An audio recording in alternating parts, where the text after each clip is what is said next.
So tonight we're going to begin a new series. The series is going to be about business ethics. And the topic is the self-destructive power of greed. What greed has done to people, what greed has done to families, and what greed is doing to nations. Lately, you're hearing in the news about negotiations going on between world powers. And you wonder, why is it that it's so difficult for peaceful coexistence? Why is peaceful coexistence so elusive? It's so difficult to negotiate. Negotiations are taking so long to come to some sort of agreement. Recently we spoke about compromise, how beautiful compromise is, how helpful it is, how beautiful it is. Then why are nations having so many difficulties in compromising, in reaching some mutual accord? The short answer to this is what President de Gaulle from France used to say. Nations don't have friends, they have interests. And it's not your interest, it's their own interest. And that is what we call greed. It's interesting how we've heard so much about battles against cancer, against AIDS, and in the past even against polio. A lot of those battles, difficult battles, have been won.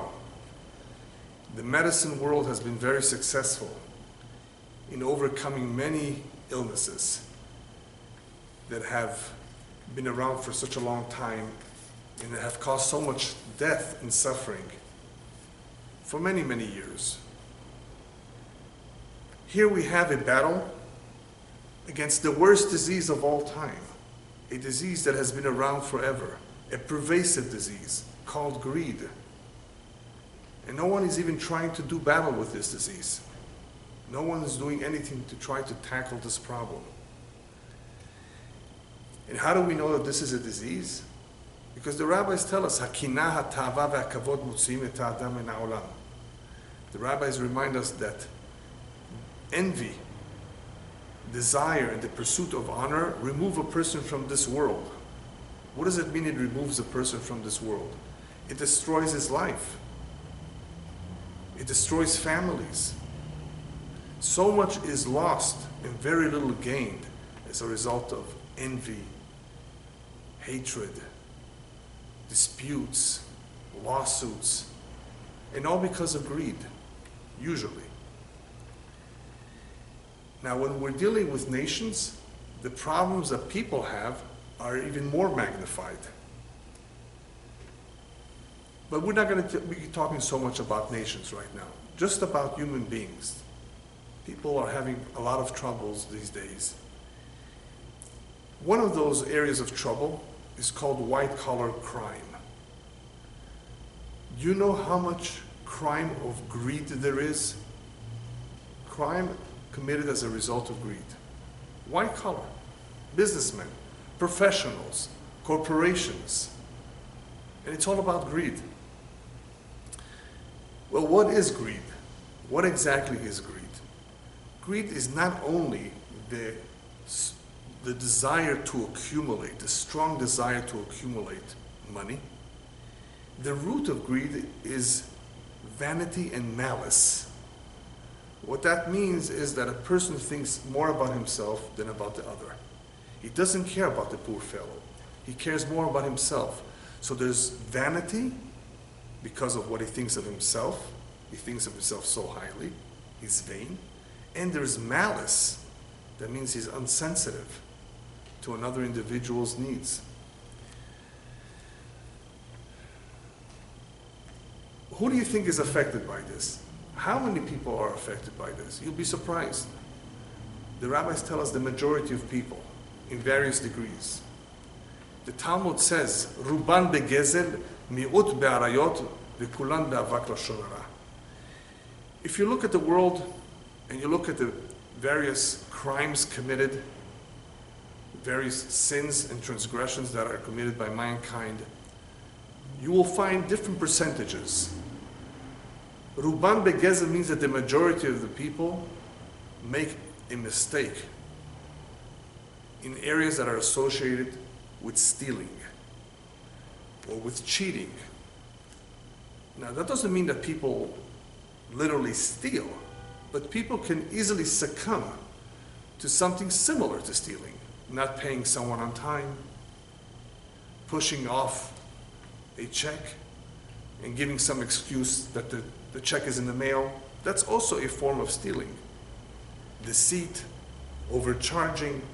So when we say the majority of people make this mistake or succumb to their evil inclination in areas of thievery, we're talking about all kinds of thievery. Anything that resembles stealing or taking somebody else's money.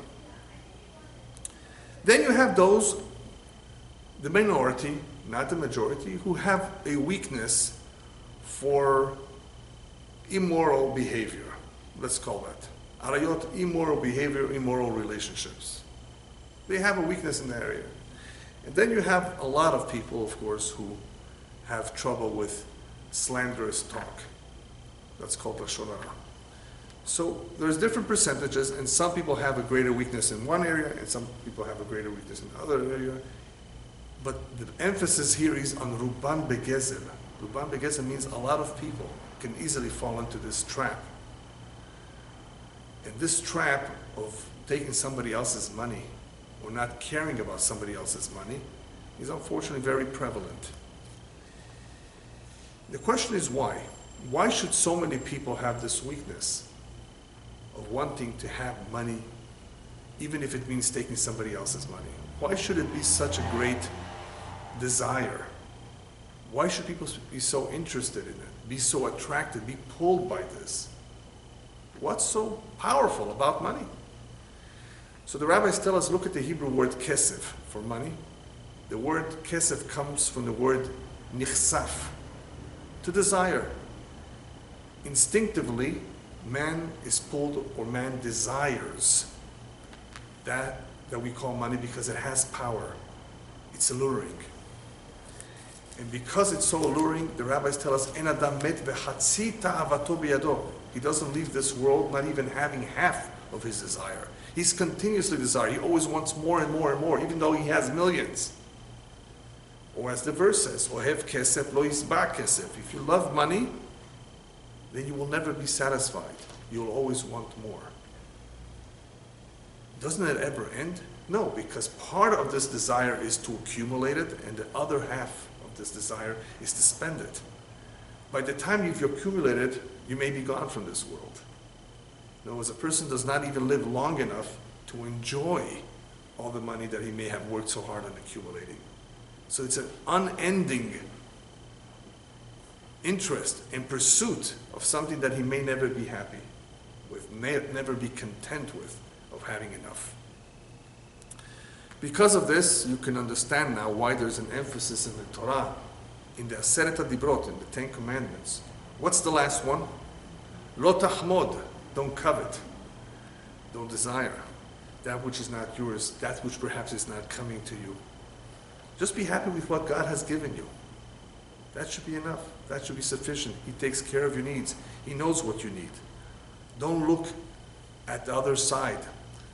You know how people say the grass is greener on the other side? Don't look at that. Don't wander off and ask yourself, why is it that he has more than me? Don't ask those kind of questions. Don't be so curious about what others have. Stay off.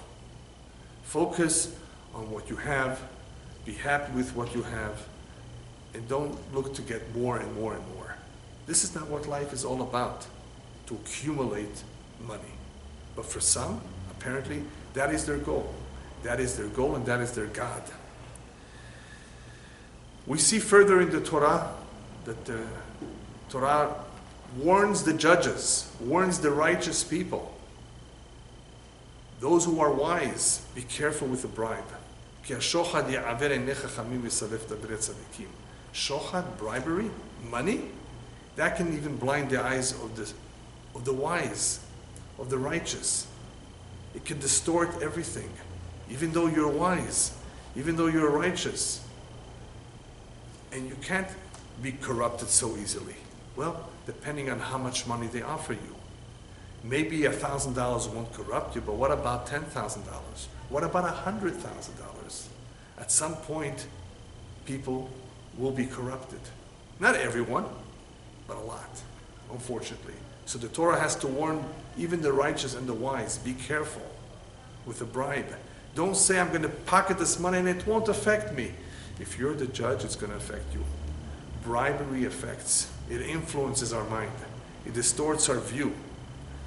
And therefore, it will distort the judgment, our proper judgment of this particular case that we're evaluating. Be careful with bribery. And there's all kinds of bribery out there. You know, in business, they take you out to lunch. That's a form of bribery. They want your business. I'll buy you lunch. You'll be surprised. And if we have time, we'll talk about that in another lecture.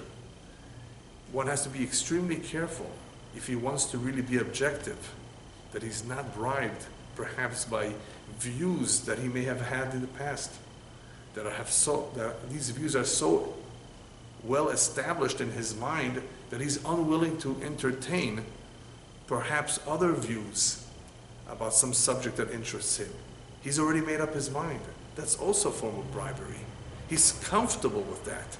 He doesn't want to hear about something else that may threaten the views that he's held so long. He's not open, therefore, to it. He's bribed. That is what bribery does. In Judaism, there is a tremendous emphasis on being very, very meticulous, scrupulous, careful in business matters. Because when we reach upstairs, when we leave this world, when we go to the upper world, we're going to be judged.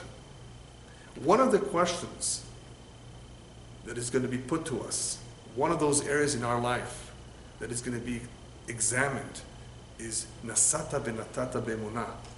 Were you honest in your business dealings? Were you honest? Did you conduct yourself properly? Why should this be one of the questions? Why should they examine this so much?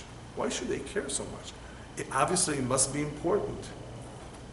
If there's no honesty amongst people, I mean, society falls apart if people are dishonest. It is so important for the moral fiber of society to be intact, for a family to be intact, for partners to stay together, for friends to stay friends.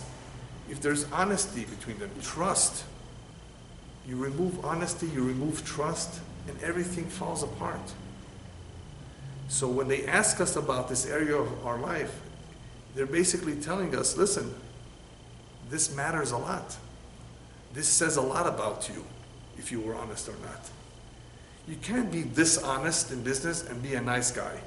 I mean, if you're dishonest, you're just dishonest. And it says a lot about a person. A great deal about a person is his honesty or lack of honesty. And we know that this is important because if you look back to Bereshit, you look back to the Mabul, to the major flood, the biblical flood, what do you see? You see that the Torah emphasized that the reason why God brought the flood and destroyed all of mankind, what's the main reason, even though there was more than one? Because of Hamas, because of thievery. That's the only one that's mentioned. That's the only sin that's indicated, even though there were many sins. It says so. They were very sinful. They were very sinful. They were very sinful. Then why point just to one? Hamas, thievery. That just comes to show you how serious this is. They didn't respect each other's privacy. They stole from each other. Look what this brought upon them. Destruction. And according to our tradition, the same happens today at all times. Many of the natural phenomena, natural disasters, whether it's drought or some disease or some plague, whatever, can be as a result of some terrible sin. We believe that strongly because we believe in Hashgacha. There's divine providence. God did not just create the world and bail out. He's still around. He's still watching what we are doing. And sometimes he takes action immediately, sometimes he postpones it.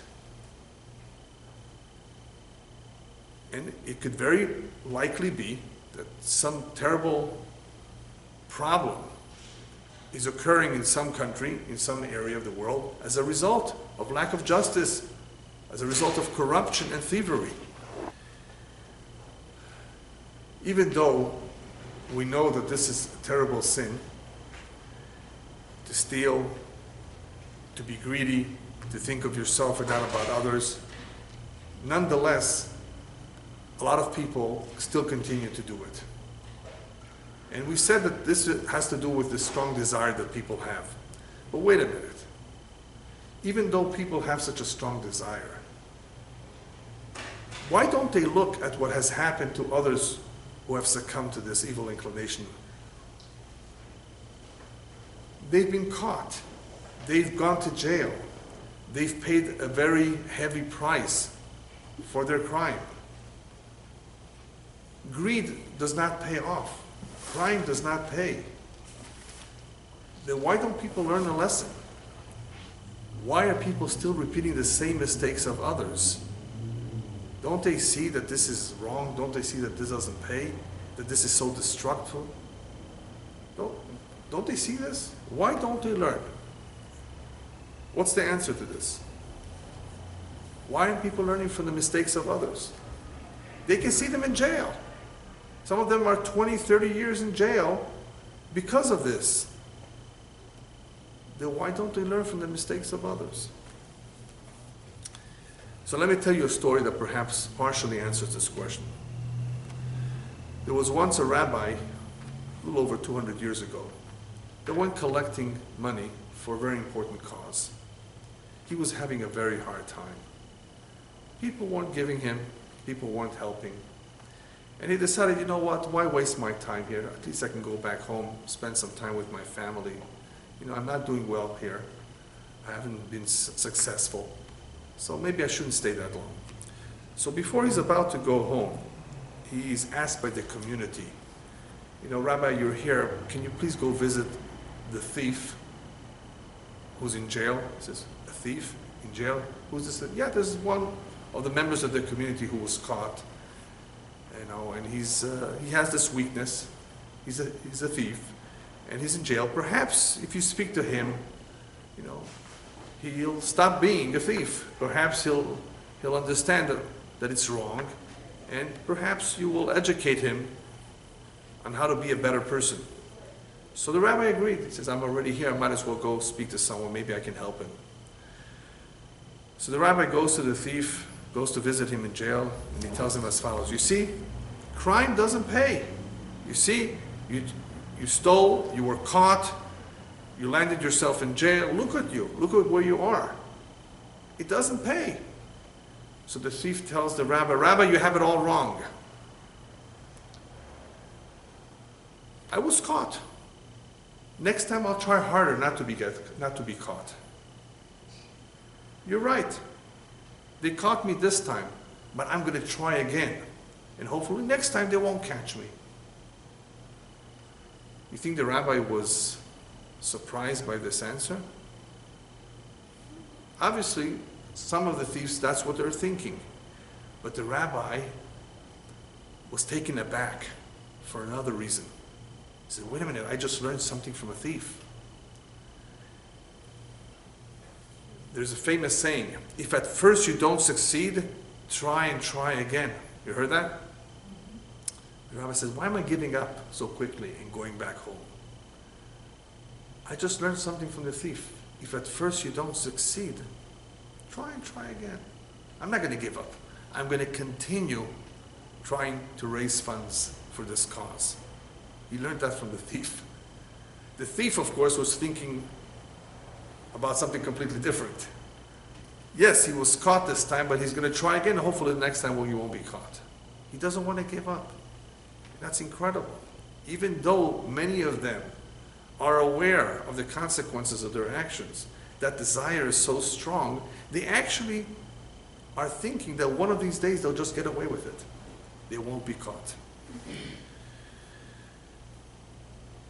what I gather from all of this is that the world today is pointing a finger at all types of enemies out there. There's so many types of enemies that they have to deal with and wage war against. But they're forgetting that there's another enemy to look at. Look inwardly, and you will see that there's an enemy within. And that enemy within is called greed. And that enemy, you have to hopefully gather a strong coalition of nations to do battle with. It's not enough to just point a finger at all the enemies that are out there. And they're enemies perhaps, all kinds of enemies. But this enemy is for some reason being forgotten about. An enemy within, an enemy that is more destructive, much more destructive than all those enemies that potentially are out there. Look inwardly, look at the enemy within. And who's that enemy? The Yetzer Hara, the evil inclination. He's there all the time, 24/7, every day of our life, trying to mislead us. And who is fueling this enemy? Where is he getting the fuel? Do you know? Well, one source of the fuel of this enemy is the TV. Do you know how many crime scenes kids see on TV? The rich and famous are also on TV. They see a lot of garbage on TV. Is it no wonder that they behave in a certain way today? What does TV stand for, do you know? Well, according to me, it stands for the 10 vices. Just like there's the 10 commandments, TV stands for 10 vices. Maybe there's more, right? Full of vices. That is what it is teaching people. Make money fast. You can do it. There are many books. How I Became a Millionaire. There are books like that. How to Become a Millionaire very quickly. Why do you think there's a book about that? Because that's how he became a millionaire, by selling you the book. There's no such thing as becoming rich very quickly. Wealth has to do with one's mazal, one's destiny. It has nothing to do with certain strategies or certain methods or certain types of businesses. Either it's in your mazal, in your destiny to be wealthy, or it's not. But there is this interest and there's this drive that people have today more than ever. Let's get rich quick. And sometimes that quick is at the expense of the law. Now let me share with you an interesting research that was done by the University of California at Berkeley. The greedy rich people are more likely to lie, steal, cheat, behave unethically, and break the law than lower class people. Interesting, no? The greedy rich people, that means they're rich already. And they are the ones that are more likely to break the law. That just comes to show you how powerful this Yetzer Hara is, this evil inclination. They have money already, but they want more. Why? Money is power. Money is control. And it's insatiable. It's never ending. And it becomes a disease. What's worse about it is that this money does not make them happy. A lot of the greedy people are very unhappy people. A lot of times the money that they've accumulated makes their life much more difficult, much more cumbersome as a result of the money. And who tells us this?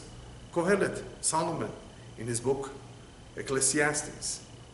Yesh osher hashamur leba'alav lera'ato. There is a wealth that is reserved for its master, for his detriment. That money can sometimes be detrimental. Yes, money could be a source of blessing if we know how to use it right. With money, we can accomplish a lot. But sometimes this money can be a curse. People don't realize it. Children who are growing up, teenagers, and even adults, they dream about, if I only had more money, how much happier I would be. It's not true. Money does not buy happiness. On the contrary, many people who have become rich very quickly because they won the lottery or because of some other reason like an inheritance, their life has become more miserable, not happier. A lot of people got divorced after they made all this money. So if anything, money could be very detrimental. Lots of money, that is.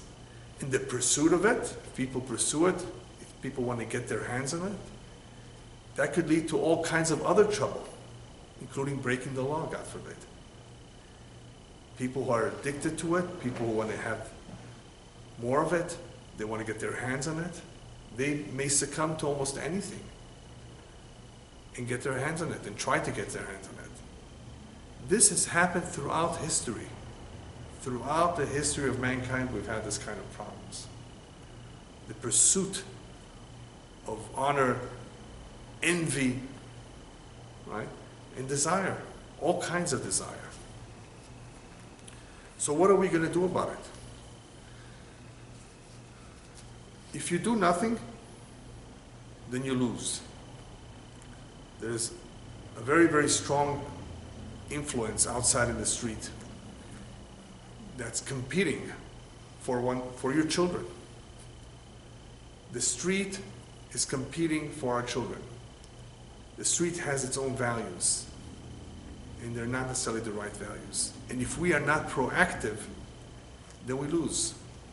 Because the tendency is for kids, or for anybody, any human being, to be pulled by the trend, to be influenced by society, by what he sees and hears, by what he sees other people doing.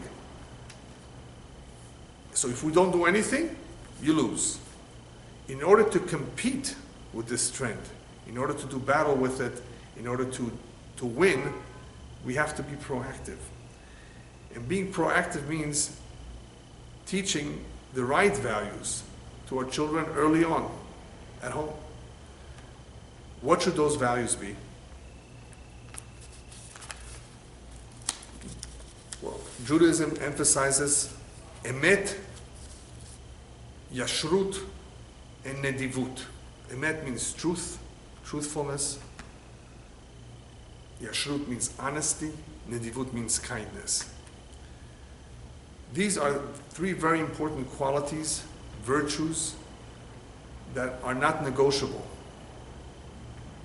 To always say the truth, to be a truthful person, to admit one's mistakes. Honesty in everything we do. A word is a word. A promise is a promise. Yeshrut. Be honest. And nedivut means kind, charitable, caring about others. If one adopts early on these three qualities, there are more, but just these three, you know what it will do to the individual? It is a complete opposite and contrary to all the other values that we've been talking about, the wrong values of greed, of envy, right? Of the pursuit of honor. If we adopt these three, we teach these three to our children, it will be easier for them to stay away from trouble. To take something that is not theirs, they would never dare do that if they were properly trained with truthfulness, honesty, and being kind to others. What else? Very important that in one's home, one not emphasize too much in an exaggerated way materialism. If a father and mother puts great emphasis on materialism, fancy cars, luxury items, and so forth, that is also has a very negative influence on the children. They will aspire for that too. They will want to have that too. But what if you don't have the money for that? What if you can't afford it? Is it that important for you, these things? These are not important. Another important idea is what the rabbis emphasize, is to be sameach bechelkecha. Be always content with what you have. This is what you have. Be happy with it. Eizu ashir, who is a wealthy man, the rabbis ask. Who is truly wealthy? Whoever is content with what he has. Not one who has $1 billion in his bank account. Not the one who owns half the block, who has tons of real estate. No, one who's content with what he has.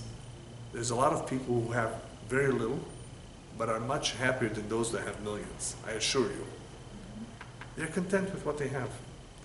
They spend time with their family, with their kids. They go to the park. I see this in Latin America all the time. Poor people, they don't earn that much. But when it comes Sunday, they take their kids to the park and they buy them trinkets, balloons, whatever the children want. They barely have anything. They don't have that much. Look how they spend family time. Look what's important to them. Look what they value. And they're so happy if they have 1.5 rooms to live in. Yeah. Now, obviously, it would be better if we had 2.5 rooms. We want to be comfortable. But the point here is, in case you don't have, be happy and be thankful that you're healthy, you have children, you have a devoted spouse. Never look at the cup that is half empty. Look at it that it's half full. You have so much to be happy about. Train yourself, therefore, to be content with what you have, with whatever God has given you. Those who pursue money are usually not happy. Judaism also emphasizes another very important concept that so many people, even religious Jews, fail to adapt. And that is bitachon b'Hashem. Trust in God. They believe in God. Yes, I believe. God created the world. Do you know what trust means? And there's a whole lecture about the difference between faith and trust. The difference between emunah and bitachon. Bitachon, trust means to rely on Him. He knows what He's doing. He provides for you. He takes care of you. He knows what your needs are. And if something is not going on right in your life, pray to Him, because He will listen. All of that is covered by bitachon. One who has a strong relationship with God, he relies and trusts in Him. He will never be unhappy. He will always understand that everything is for the best, because his Father in heaven is looking after him. He loves him. It's his child. And even though we don't understand him, doesn't mean that he doesn't love us. He still loves us, but we don't understand everything he does. That requires a level of bitachon that not everybody has. It takes tremendous amount of effort to build up one's faith to the level of bitachon, of reliance and trust in God. But ultimately, this does so much to the individual. It strengthens his bond with God. It makes him happier. Bitachon goes hand in hand with happiness. One who is happy is because he has bitachon. One who has bitachon is indicative that he is happy. In order to avoid problems with money,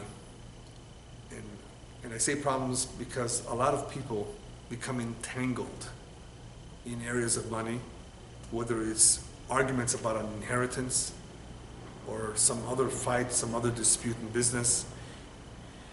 In order to avoid being entangled with this problem, it would be a good idea for one to sanctify the money. In Judaism and in the Kabbalah, there's emphasis on sanctifying the material world, elevating it.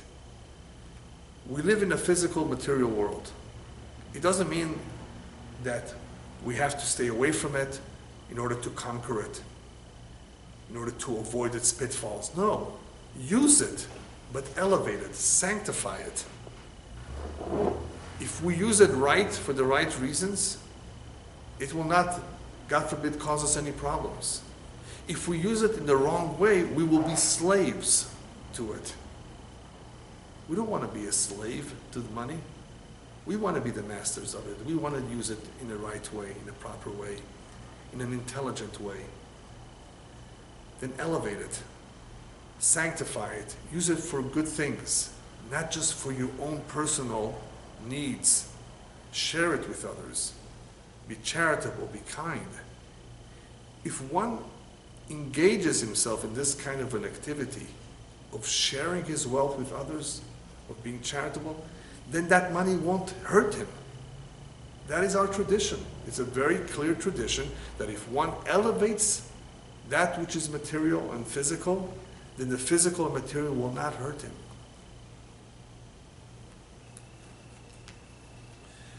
Rabbis also remind us that this world is a temporary world. Before you know it, we have to pack up our bags and leave. We're not sticking around here forever. And that money is not coming with us to the grave either. And you know, there's a saying in Yiddish that on the shrouds, they don't make pockets. The shrouds with which you cover the dead, there are no pockets because he's not going to be taking anything with him. We're leaving it all behind. And I have some bad news for some people. They may be living all their hard-earned money to the second husband of their wife. What a shame. They worked so hard for it, and they don't get to enjoy it, and they leave it to someone else. They don't think about that. However, there is one way that a person can stay easily focused on all of this without forgetting about himself, without forgetting that he's here temporarily. And that is what Solomon emphasizes in his book Kohelet. You know what your goal should always be? You know where your focus should always be? And this way you will not lose yourself. Make sure that your focus is on Tov Shem Mishem and Tov. A good name is better than the most expensive oil. Focus on having a good name and a good reputation. You want people to be happy with you. You don't want people to be disappointed at you, to complain about you, whether it's during your life or after your death. Strive to earn a good name. If one focuses on this, this is a very important goal, a primary goal.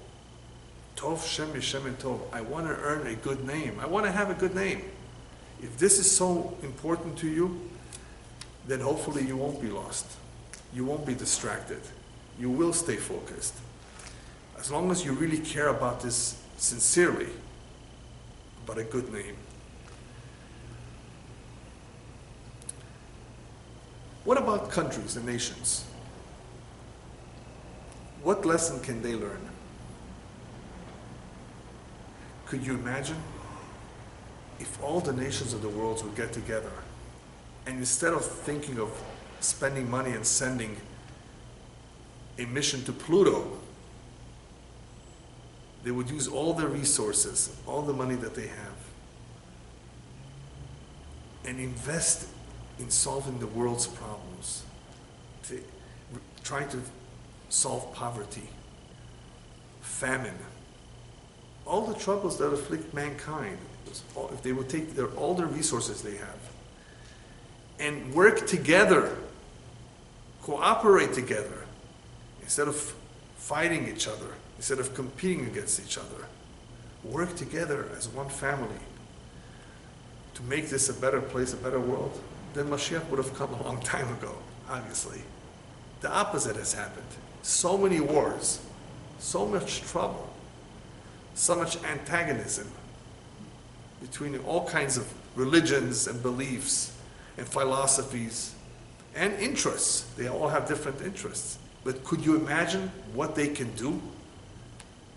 They have proven themselves that they can accomplish a lot in other areas of science, for example. Tremendous achievements, beautiful things that they've done, admirable. To put somebody on the moon, you know what it takes? It's not easy. They've demonstrated incredible ingenuity in doing all kinds of things. If they used all their resources and they worked together, they can accomplish so much more They're working against each other and competing. What a shame. And the bad news is that this will be this way, unfortunately, until Mashiach comes.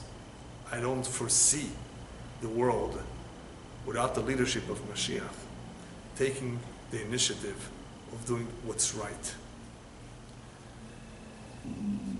Just to finish up, Kohelet was telling us how it's important to focus on a good name and a good reputation. Even though a lot of people know how important a good name and a good reputation is, they're careless. In the end, people do want to have a good name. It's not that they don't want, but they are careless. They make a lot of mistakes. And as a result of their mistakes, they earn themselves a bad reputation. Going to jail is not something that I think too many people want to do. And it's not just the sitting in jail and being away from your family. It's the name, it's the reputation that has been damaged. And it's been damaged many times because something careless was done. And what was already done? Probably something that has to do with breaking the law. Right? Usually, that's otherwise why would people land in jail? Is there anything that they can do right now after they've damaged their name and reputation? Or is it just damage and that's it? It is possible. It is possible to restore your good name. Just like they tell you about bad credit. There's companies out there that will try to restore your bad credit, to give you good credit. Otherwise, you're going to have a hard time getting a loan. People want to have good credit. They don't realize that through their carelessness, through their greed, right, they make all kinds of mistakes that ruin their credit. But if it did happen, at least pick up the pieces. If it happened to you that you've made mistakes, then start all over again. It's possible. And I have a whole lecture about this. God allows U-turns. We call this teshuvah. We call this repenting, returning. People who have made many blunders in their life, perhaps a lot of damage resulted as a result of all these blunders. Try to repair. Pick up the pieces, whether it's relationships that were destroyed or whether it was something that was done against the law. You can remake yourself, reinvent yourself by becoming a better person. It doesn't mean that someone who's greedy will always remain that way. You can detach yourself from that. You can adapt a new system of values and be a different person. It's up to the individual. We have free will. We're not stuck with anything. Except for that thief that we spoke about earlier, that is still thinking that he can get away with it the next time. What do you say about him? Will he ever change? Is that it? I mean, he's always going to be what he is? He will never change?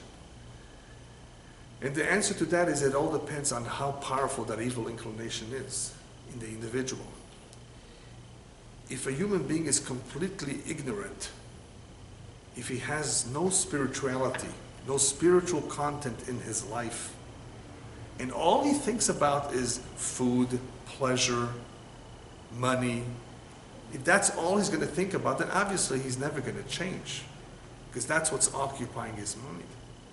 The only chance for a person to actually change is if we can inject in him some spiritual content in his life.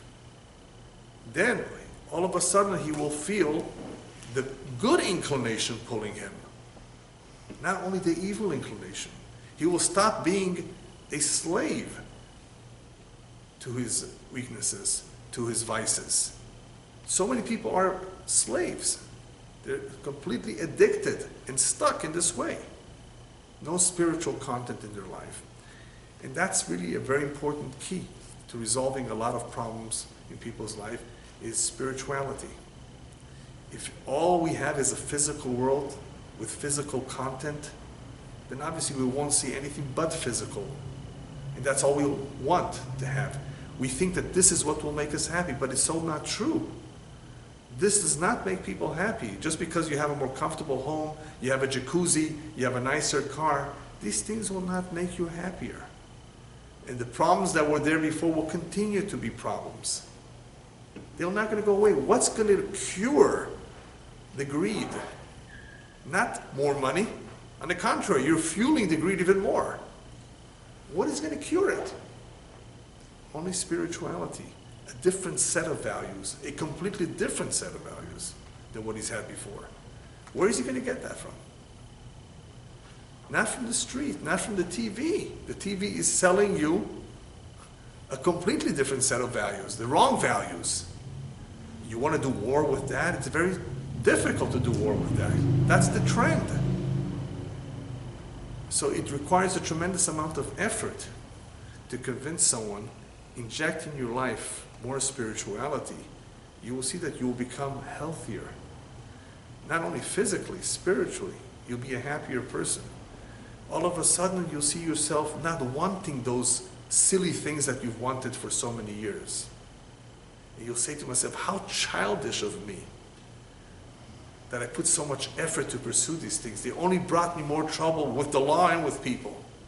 And it only gave me a bad name. And that's all I really, really want is a good name. I think everybody does. Well, then what needs to be done to earn that good name? Is to focus on what God wants and not on what we want. Greed is about what we want. And the opposite of that is what God wants. And in order to really want what God wants, we need to inject spirituality in our life. In the end, what matters the most is that when we leave this world, we'll leave with a good name and we'll leave with a clean soul. As the Torah tells us, Baruch atah bevoecha, Baruch atah betzetecha. You are blessed when you arrive in this world. May you also be blessed when you exit this world. What does that mean? When a baby arrives in this world, what a beautiful child, what a beautiful creation.